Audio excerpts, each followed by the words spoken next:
Hi, I'm Dustin Abbott, and I'm here today to give you an image quality breakdown from the new Laowa 100mm F2.8. This is a 2x macro, or 2-to-1 ratio, twice life-size macro lens, and it is apochromatic. And so that means that it delivers, typically APO lenses deliver very low levels of chromatic aberrations. And so we're going to see if that's the case. And just, to kind of mix things up, I've got a couple of what I consider to be logical competitors, at least on the Canon platform. And one of those is a Canon 100mm F2.8 LIS USM lens. Now this lens does have an advantage of having image stabilization and autofocus. However, it is just a 1-to-1 reproduction ratio. And then on the other hand, we have the Irix 150mm F2.8, which is closer at a price point. Has, I would say a lot of similar features. It also has an electromagnetic aperture iris. Now it does have weather sealing, whereas the Laowa does not. But of course, again, it is a 1-to-1 as opposed to a 2-to-1. And so certainly it will at the end of the day, it will kind of come down to what your priorities are. If you want autofocus, excellent lens. If you want a little bit longer focal length and the versatility that comes with that, and a, perhaps maybe the best grade of build here when you consider all the different aspects, Irix is a good option. But if you want to be able to get really close, this new Laowa is a really interesting lens, and we're going to jump in and explore why as we break down image quality. So let's take a look at some photos together. And so we can see that there is some vignette, distortion is fairly well controlled. Maybe just a hair bit of pin cushion, but nothing too extreme. Stopping down to F4 basically eliminates all the vignette, and so you can see we've got a very clean result after that. Now if we can compare the Canon 100mm F2.8 LIS, we can see that it has maybe just slightly less vignette, but neither one of them are super extreme here. Now if we look at resolution and contrast in the center of the frame, we can see that both of these are really exceptionally good, and very, very high levels of contrast and sharpness. So good news there. Along the side of the frame, there's maybe a hair more resolution for the Canon at the very edge of the frame, and moving up into this corner, I would say that there's definitely a little bit more resolution in the extreme corner for the Canon. Now if we stop down to F4, we can see that the vignette has cleared maybe even a bit more on the Laowa than it has been on the Canon. Looking in the center of the frame, we could see that, both of these are just exquisitely sharp, very, very high resolution and contrast. Looking up into the upper corner, Canon still has an edge in the extreme corner, mid-frame. They're roughly similar. And looking down here to the bottom left corner, here I would say the Laowa maybe is a little bit sharper. And so, they all have, slightly different focal planes, and so it's hard to get identical framing, but it seems like we've got, a roughly equal performance when it comes to that. Now it's also important to look at smaller apertures. As with macro lenses, you are far more likely to use a smaller aperture, in some cases for depth of field. So what we can see is that with both of these, we've got some, limiting from diffraction that has taken place. Maybe a hair bit more contrast for the Canon, but it also meters a little bit different, and so that could explain that. Looking like corner performance is still quite good, very even across the frame for both of these. Looking down into that far left corner, again, roughly an equal performance from them. So both of them still performing quite well, even at f/16. Now in this case, I thought I would compare to another option. This is the Irix 150mm F2.8. Now, both the Canon and the Irix are 1-to-1 rather than a 2-to-1 macro, and so we'll explore that more in just a second. But what we can see here is looking at the center of the frame, Irix is really strong, and so I would say contrast level is a little bit higher than Laowa. Moving off towards the edge once again, we can see that there might be a very slight edge for the Irix, but it's certainly not by much. In the extreme corner, however, the Irix looks a little bit better than what does the Laowa.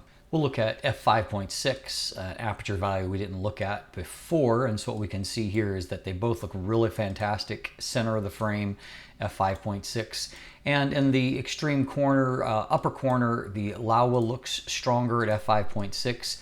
Bottom corner, they're roughly equal in performance. Now it's interesting to look at chromatic aberration, longitudinal chromatic aberrations, which are really quite important when it comes to macro work. And so here we have the Laowa on the left side and the Irix on the right. They did meter a little bit different. However, I've added 2/3 of a stop of exposure to the Irix, and so that we have a more even performance. So what you can see here is that both of them actually do fairly good when it comes to controlling longitudinal chromatic aberrations. Before the plane of focus, not really hardly any purple fringing and very little green fringing after.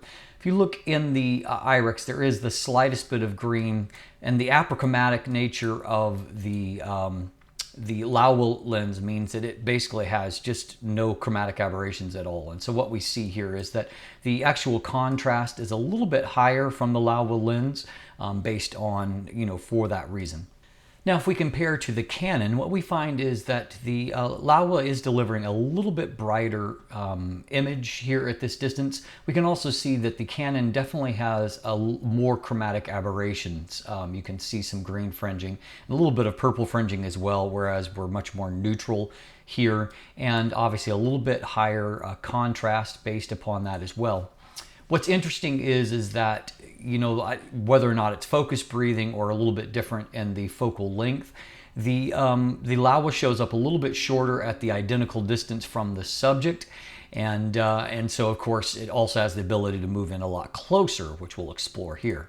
Now, the chief advantage of the Laowa is, of course, it is a 2-to-1 macro, which means that it can go in twice as close, basically, or produce twice as much magnification as does either the Canon or the Irix, or for that matter, basically, most all other competitors. So that is a huge advantage, and we see the difference here that both of these represent minimum focus distance. And so looking at the W here, you can see there's just a little tiny plane of focus there at f2.8 because we are so incredibly close to the text. But what we can also see is that, you can see the fiber of the paper showing up there. It's really quite incredible how much magnification you can get. Now here's another example just to show the difference between 2-to-1 and 1-to-1. Here, this is actually the top of a lens and a lens cap. And so here we can see how much closer the Laowa can get than what does the Canon. The other interesting thing to note here is you can see the difference in the chromatic aberration control. And you can see that, whereas we're basically all neutral here, even under these fairly difficult situations, you can see the purple and then transitioning to the green fringing on the Canon that simply isn't there on the Laowa. Here's another example. This is on a vintage Tacumar lens, and so this is the focus ring. So here's 1-to-1, here is 2-to-1, and again, you can also see the difference in chromatic aberrations and how well that is controlled. So at these kinds of focus distances, obviously depth of field is incredibly small, and so this is actually an old bill from Argentina that I've used for this, and so this is some of the work on this. And so you can see at f2.8 the depth of field is literally razor thin there, and if you look up close you can see the various fibers of the paper. Now on the right side at f8 we can see that depth of field is still really small, but it's broadened enough to where you have a little bit more of a cross section and you can see more of that fiber. Incredible detail that is rendered there. Now, other ways that these lenses behave that's important to point out is when it comes to the bokeh rendering and subject isolation. Now, again, at equal focus distances, the Canon frames a little bit closer than what does the Laowa. And so let's just take a look here at our subject. You can see it's just a little bit tighter. Now, because the background is green, it doesn't stand out so much. You can see, though, some of the green fringing that's there on the Canon. It's not strong in this situation, but it is completely neutral by comparison on the Laowa.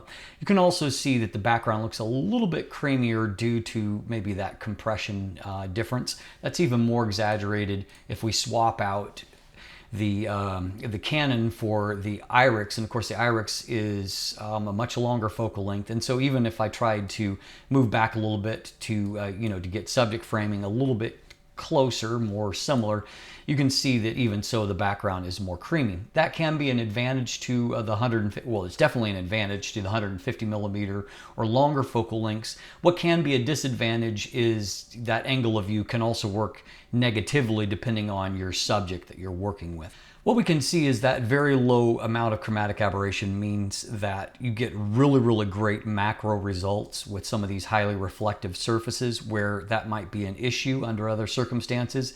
So you can see really great contrast. That's the apochromatic aspect. And here, you know, zooming in a lot further, you're getting closer, not zooming in so much, but moving in closer, you can see how much detail is there from this coin, and just all of the, you know, the actual little defects in the metal itself. Really quite interesting. Once again, this is another situation where, you know, having that really good chromatic aberration control helps a lot, and so I've got a really neutral result where I don't have any fringing that's here. This is an old French franc coin, and so you can see that that's allowed me to get a really clean result. So that's certainly an area of strength for this lens. The low chromatic aberrations also help there to be a lot of punch, contrast to images at other focus distances as well. And so you can see here really great contrast and color saturation in this image. We'll take a look at a few more. Once again, here you can see, again, shallow depth of field. This is wide open. You can see great detail on in the narrow plane of focus, you know, no chromatic aberrations, and thus, you know, you have a fairly soft background.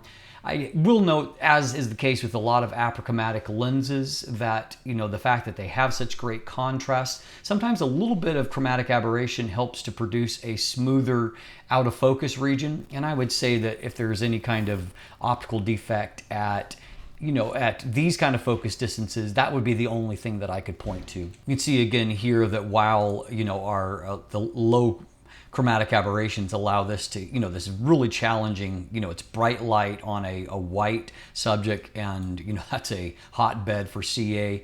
Beautifully controlled, really great color, but, you know, and the background I think looks good. The bokeh is not bad, but it's maybe a little bit busier than what a lens with a little less perfect correction might show. This lens also works nicely for portraits, you know, for all the reasons that we have talked about. You can see that skin tones and color is really well produced. You know, it all kind of relies on you nailing focus, but if you do so, it's able to produce really great results. I find color rendition to be a real strength for this lens. It produces really beautiful colors, and as you can see in this image and this image here, I mean, you know, these are out of camera. Just really great color saturation, and of course amazing detail for that, the lens as well. Once again, here I just find that the colors have a lot of punch out of the lens, and of course the contrast allows those colors to really pop. It reminds me a little bit of my Zeiss Milvus 135mm F2 lens, which is also apochromatic and also costs around $2,000, and so four times as much. Now, one other optical flaw that can be there is that the lens is a little bit flare prone, and so in this case, wide open f2.8, you can see there is some ghosting, also some veiling that's taken place. If you stop down a bit, your ghosting artifacts, in this case, I think they're less destructive. They are still there a little bit, but it's a little bit better for that. One thing I did discover, however, is that if the sun, like in this case, is just right above the frame, you will get some veiling that is there, and I could reduce that some by holding my hand over the top, shading it a bit further.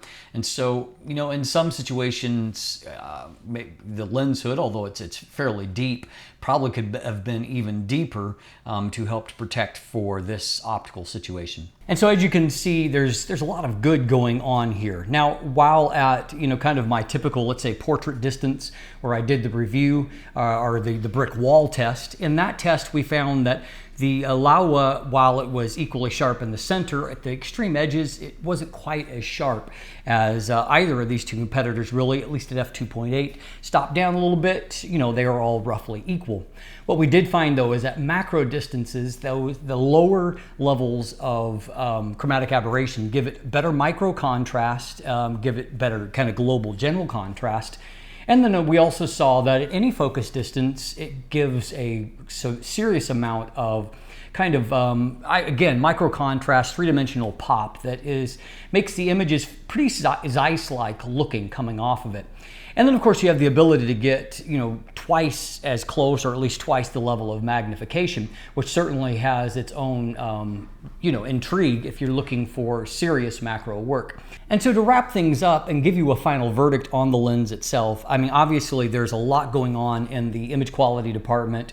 There is that, you know, really kind of fairly unique. There are very few lenses on the Canon platform that have a greater than 1:1 life-size reproduction ratio, and no others at 100mm focal length that I'm aware of. So that and the fact that it's a pretty accessible lens with an electromagnetic, you know, aperture iris, electronic contacts, and yes, manual focus. However, for macro work, that's not really all that big a deal. However, I will point this out. The overall focus throw, particularly when you're talking about a 2:1 ratio, is too small. I mean, a lot of times macro manual focus lenses, they have a really, really big focus throw. And as you can see on this Irix, it has a much longer focus throw, despite the fact that it is only going to a 1:1 ratio, whereas a 2:1 ratio adds all those other potential autofocus points. And so if you were to just look at the range from infinity to the 1:1, we are talking about, I mean, not a whole lot more than 90 degrees, you know. And so let me just take a look at that one more time. I mean, we're looking at, you know, probably about 120 degrees, and then, you know, with maybe up to 150 degrees of rotation when you put on the 2:1 ratio. That means that, particularly if you're shooting at, you know, the distance from the 10-foot, 3-meter point to infinity is just that.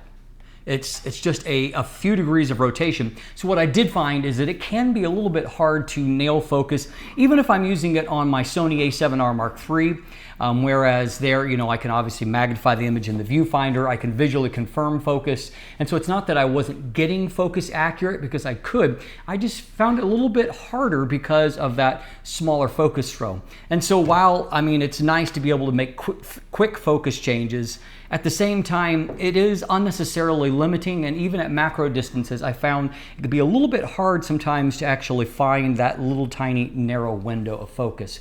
And so for that reason, that's kind of my biggest handling criticism, I would say, is that I think it does need a little bit more focus throw. The focus ring is pretty good for the most part, but it does have, because of the nature of everything, you know, so much focus travel, there is a little bit of what I would call a pump effect, to where you can feel a little bit of extra resistance towards either end and a little bit smoother in the middle.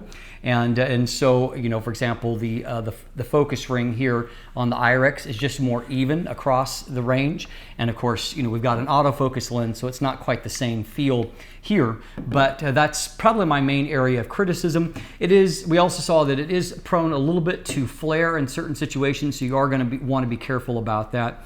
But at the end of the day, at a price point of sub $500 in the US market, this really is a lot of lens. It's got a really beautiful build grade. It doesn't have weather sealing in terms of a lens gasket, but you know, I'm really glad to see Laowa venturing more into a little bit more sophisticated lens design. They've always had really nice metal build to them, but it's been fully manual, no electronics at all. So it's a really great step to see them moving into having electromagnetic aperture iris, having contacts so they can communicate EXIF information. So kudos to them for steps in the right direction. I think the lens is very competitively priced, and so if you're looking for a greater than 1:1 you know, reproduction ratio, I really think that this Laowa lens is going to be very, very interesting.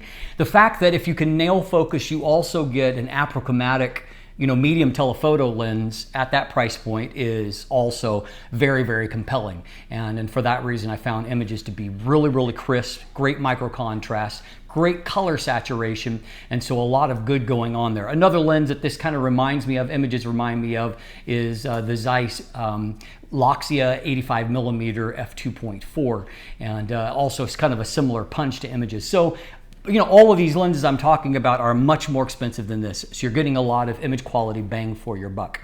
I'm Dustin Abbott, and if you look in the description down below, you can find linkage to my full written review and lots of other photos, documentation there. There's also linkage to an image gallery, and I've got a lot of photos of a variety of subjects, from macro to portrait, to in between, and so you might want to take a look at that as well. There's buying links if you'd like to purchase one for yourself. Beyond that, you can also follow me on social media, sign up for my newsletter. You can become a patron and get advanced screenings of upcoming content, and of course, if you haven't already, please click that subscribe button right here on YouTube. Thanks for watching. Have a great day.